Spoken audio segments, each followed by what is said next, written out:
Pag-usohan moderno nga teknolohiya, sugad han artificial intelligence, may epekto ang mga artists. Ang detalye hekenas report ni Ralph Dulog. Haluyuhan Kapito Cultural Stage in Borongan City. Makikitaan ini nga waiting shed. Dinhi natambay ang mga estudyante ng iba pang residente kung naguhulat ha iralibid sakay han bus. Dinhi daman nagbabalid siya ang mga tindera hinkaranon. Ngan dinhi daman makikitaan ang mga mural na nagpapakita han kultura ng heritage han syudad. Himuhan mga magkarit nga artist dinhi ha Borongan ini nga mga mural painting. Ngan usaha mga naghimo hini si Jason Casarino. Bata pala mahilig na mag-drawing si Jason. Hasta nga han iya pagdako na develop na niya ini nga iya talento. Sanglit dako an iya pasalamat sa Ginoo. Dere ko kang pasalamat sa Ginoo kasi wala man ibang naghatag sa aton kanya-kanya natin nga talento or panahon kung kailan kita nagiging kilala or kailan natin makakamit iton ka-develop kita natin mga hilig. Sumala ha iya, labot laahan pagiging creative ngayon pakaka-appreciate handa mo nga mga butang. Ano sa nga artist and may dadama boses ha komunidad.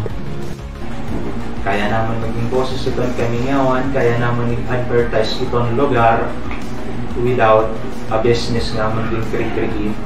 Yan kaya naman maging komunikta nga ito itong mga agency kung ano man yung mga agency angay naman i-promote or konektahan, depende ko na nito ang karuya.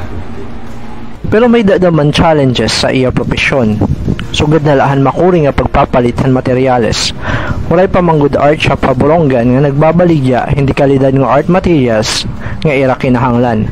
Sanglit na sisingad to pahira at Tacloban, Cebu o Manila. Dili paliwat sugad gadamo ang napalitan era paintings din hiya probinsya kumpara hadagko nga mga syudad.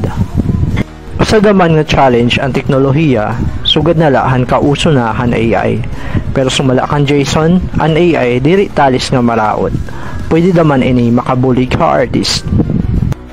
Nakaka-opay hiya, kung ma-opay ito natin, ipapa-ambit ang mga tao. May sagdon damahi Jason, ha mga may talento ha arts. Ayaw pagpapa-ambit ka sa mga negative na mga mababatik nimo, samtang nagtitigang ka pala.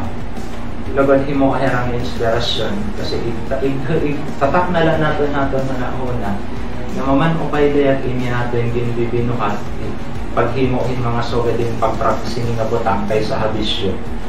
Sugad naman ang iba pang artist, gilalauman naman ni Jason ang pagdukwag pa ang local art scene ha este. Ralph Stephen Dulog, DYNF News.